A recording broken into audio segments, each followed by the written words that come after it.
Hi everyone, welcome back to Little Shop of Nerds. I'm Julia. Mike, what's up? So, last week's hint was manners are a way of showing other people we care about them. Yes, today we're going to talk about a 90s film starring Brendan Fraser and was it Alicia Alicia Silverstone, Silverstone which you might know her from Clueless if you're a 90s child. or Batman and Robin, the crappiest Batman movie ever. Yeah, I've never seen that one, but Glad you didn't. anyway, so today we're talking about Blast from the Past, and I found it boring. I thought it was okay. I mean, yeah, it's okay. But I definitely did get bored watching the movie. I don't know. I just was just extremely bored while watching it, and I did find myself picking up my phone multiple times to look at Facebook while I was watching this movie because I was that bored. I got so well. I do know what was it? I was watching Jurassic World Dominion. hmm I've been getting on my phone so many times the movie was so boring. See, we all have our movies that we find boring. I really did try to like this because, Brendan Fraser deserves all the love in the world, but just this movie I found it boring. Um, so let's get into it. You want to start off, Mike? Sure. It starts off with the credits of an old song, and it cuts to pretty much everyone at a dinner party in the early 60s during the Cuban Missile Crisis. And you wondering what is the Cuban Missile Crisis is, just look it up. It was the... Okay, since all you Fallout nerds out there who love Fallout, it's pretty much like a Fallout movie without the freaking mutation of people, and humanity did not get destroyed. And during the Cuban Missile Crisis, people bought fallout shelters to survive during the nuclear holocaust, pretty much. So these two people, a woman who's pregnant, pretty much the housewife, and like I said, this is 60s, so She's about ready to pop too. played by Cece Specht, which you might know her from Carrie, Excuse me. and the coal miner's daughter. Then you got Christopher Walken playing pretty much a scientist slash professor. Made this he sold what patents or whatever. Made a huge fallout shelter in the backyard, and people they were having a dinner party, and they got word that there was something going on with a certain treaty or whatever it was during the Cuban Missile Crisis. And he told everyone to go home and not to worry. And Christopher Walken's character and CC Speck, they went all down to the fallout shelter to get ready for the coming blast, so to speak.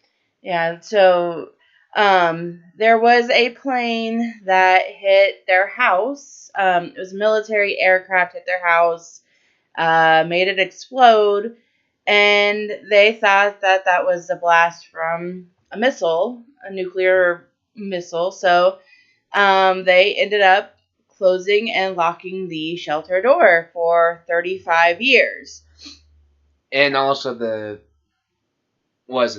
gauges got burnt up, so it's the other reason why. Yeah, so, no, because I think, because they said that they couldn't go out for 35 years. Well, And I think that the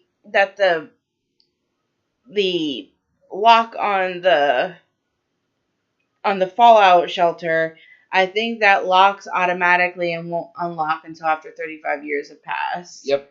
Either way, they're stuck down there. Yeah, but they have like enough food and supplies to last them, and they're obviously unborn child that they haven't had yet.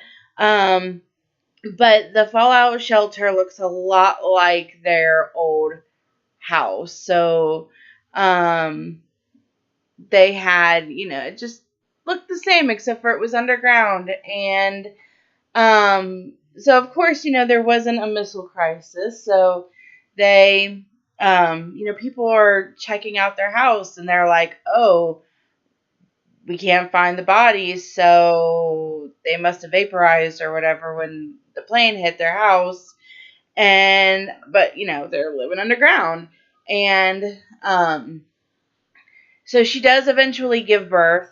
And of course, Christopher Walken's character had to, why don't we just call them mom and dad? That would be easier. So the dad runs off to get his supplies because he's going to have to be the one to deliver this baby.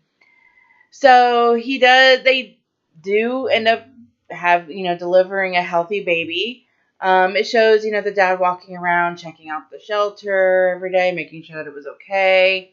And then it shows, they named the child Adam because they thought that he would have to be the one to repopulate the world once he was old enough, I guess. Mm-hmm. And so Adam is growing up in this shelter. He's learning everything, his parents are teaching him everything. So he's learning how to be, he has good manners, knows how to dance, all of that. But he's never been outside the shelter for 35 years, okay? So over the years, you see, somebody, clears out the debris of their house and a shop gets built on it. It was a malt shop. And this is like, malt shops, this is the 60s. Malt shops were big in the 50s. So I'm like, okay, one thing about the movie they got wrong about the decades was, no. Well, I mean, it could be a possibility that it could have been one of those things because it did change over the years. Yes. So it could have been they built a malt shop thinking that it would be popular, but then it didn't. So then that's why it turned into a bar. It eventually turned into a bar. And then it was just eventually a crappy dive bar. And then nothing at all after that. Pretty much. So, you just see this happening throughout the years as Adam's growing up underground. And then one day, the locks unlock.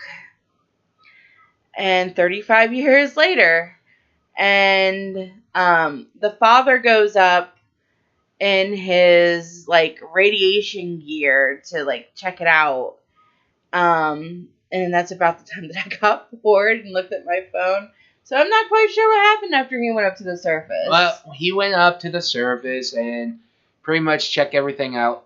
Pretty much, he's wondering where his house were and everything, but it turns out, what was it? My grandmother and everyone would tell you how certain places used to be, bigger or something, like how it used to just be farms or little houses, and until population got bigger and they tear down those houses and grew cities, which is true because if you look at the Beach Boys, their house is built over a highway. Mm-hmm. So that house is there no more, only a highway. So it's true throughout the years, that's what happens. And he's going exploring. He's like flabbergasting when he's seeing, people acting wildly. Sees a woman. How can I put this in a polite manner? Is she a lady of the night? She used to be a he? Okay. Well, let's just say, for an amount of money, I could be a girl if you want, I could be a man if you want, only for $200. And I'm like, wow, this sounds like a boomer hearing about what transgender is. And he sees an adult bookshop, gets scared, goes back to the shelter, and he's telling his wife he shouldn't go up there because it's dangerous. Still thinks that the world end, but he has a slight heart attack or a stroke. So Adam has to go up and go get supplies. And yeah, so his mom gives him some money to use, but he also had his dad's baseball cards, We're talking like original, like 1950s baseball cards. 20s too. Yeah, and so he's up there, and all he had was like big bills, so he needed like smaller bills. So he goes to this card shop to sell his baseball cards, and of course the guy is trying to jip him. And this girl named Eve steps in, played by Alicia Silverstone. She steps in and she's like, "This card alone is worth like $6,000." She goes, "Don't sell to him." And she gets fired.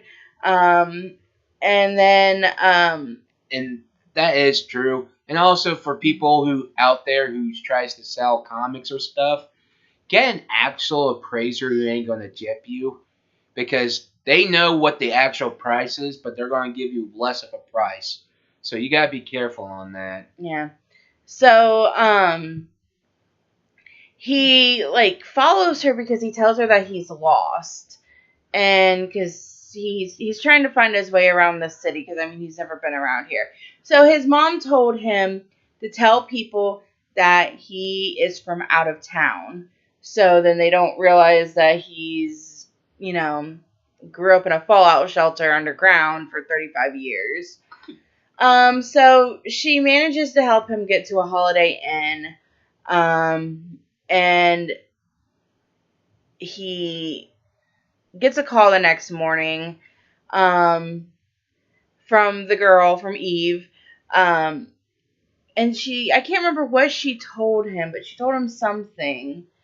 She's like doesn't want the cards or anything because one, she's trying to be nice. Right. Yeah. She's just trying to be nice, but she doesn't want to get sucked into his delusion either. Because he gave her a really valuable baseball card for driving him to the Holiday Inn, right? Yeah, she was trying to give it back. But he told her if she helps him out, get some supplies and everything else, and also try to, I'll give you some baseball cards that you can sell and get a decent profit.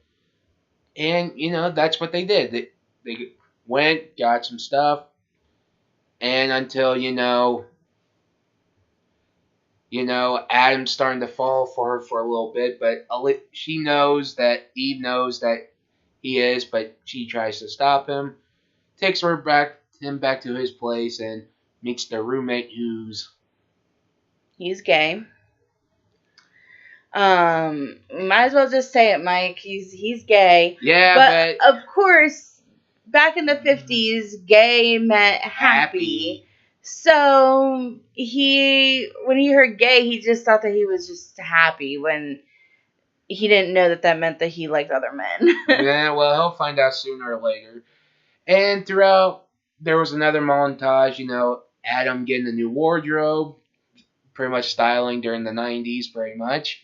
And he looked good in them, in the new clothes. Pretty much went out roller skating, enjoying the ocean and everything, and enjoying the rain. And people think he's weird, but I think this is why I think the movie did good, is showing a man who haven't seen all of this, appreciating that we take for granted every day, which is true. Come on. You never take the one step of looking at the sky, looking at the ocean. We live in Ohio. We got, lakes and ponds. That's what we have. Yeah. So full of sludge. So I did get to go up to Canada back in 2022. And my friend lives on an island, has like 2,000 people max on this island. And that was the first time that I actually got to see the ocean and stand on a beach that wasn't, in Ohio. And it was such an amazing feeling. Oh, yeah. And I'm 38 years old, so seeing the ocean for the first time at 36 or 35 was one of the most, surreal experiences of my life, because I've never seen it before. Because we have, fake beaches in Ohio. And full of dog crap. And they're just kind of, lining, lakes. But this was the first time that I actually got to see a beach with the ocean, and it was crazy. Yeah, same here. It was one of the best experiences of my life. When I was in college, I went to Santa Monica for one of the trips one of my college trips or outings. We went there, walking on the beach, an actual ocean. It felt so real. And I went to the pier. It was nice. Yeah. So yeah, and people think you don't get this. The whole movie does show what we take for granted in life. Yeah. But then it comes back to the trying to get Adam a wife, pretty much. Yeah. So apparently Adam also has to find a wife, a non-mutant wife from Pasadena to take home to his family. So now Eve had an ex-boyfriend named Cliff, and they've met up a few times throughout the movie. Well, one day they took Adam to a club. I think it was a club. And he kind of starts flirting with a few girls. And Eve is not liking that because now she's starting to realize that she's falling for him. And she's like, this isn't going to work. Well, he ends up going home with one of the girls named Sophie. And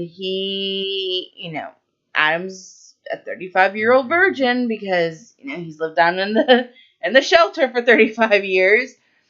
And so he goes home with her, but when Eve found out that he was over there, she tried to run off after him to get him away from her. And he shows up and scares her and hurts her knee and everything. They go in, he's fixing her knee, putting a bandage on it and everything. And then they kiss. And then he tells her the story, the real story that I lived in a shelter a fallout shelter for 35 years. And here is Noelle. Noelle is visiting Mike. But he tells her the secret, and of course here's Chewie over there getting jealous. But he tells her the story, oh, I've been living out in the shelter for 35 years, so she didn't believe him. So the next day he comes back with Troy, which is the gay guy, and she had called the mental ward. She had called people on him because she thought that he was delusional. And they take him out, and then he just runs off, and then one of the guys is running after him. And then he manages to get into this truck that they had rented or something, and he drove off. And pretty much they're trying to find out, because at first she thought she did the right thing, but it turns out she did the wrong thing, and they tell hey, he's fine, I'm wrong, and they drove away, and they go to his don't forget they went to his hotel room to see if they couldn't get any information on him, because they're going around because he had a storage shelter or a storage garage that he was storing his stuff in until he could get it back to the shelter to his parents. And so we told you that the elevator was in this building, this abandoned building. Probably used to be an adult bookstore. Bar. Well, no, because it said adult bookstore. It was next to the adult bookstore. Well, anyways, the guy that was living in there, he started a cult. Well, what is the guy who lives in there, the bum, his mom owned the malt shop that turned into a bar and gave it to him. So pretty much he was just squatting in there, and when Adam's dad came out, he thought it was God or something, and they treated it like a cult. Yeah, so he started a cult. So the cult members actually helped them bring in all of the supplies and stuff like that. So when they went to the storage shelter, it was empty. And then they went to his hotel room and was like looking for clues, I guess. And then that's when they found out that he has all these bonds and that are worth they're worth millions. because they are still going today. Like, Yeah. it was AT&T. There was like AT&T, Polaroids and everything. Yeah, there was a few others. So they were worth like millions.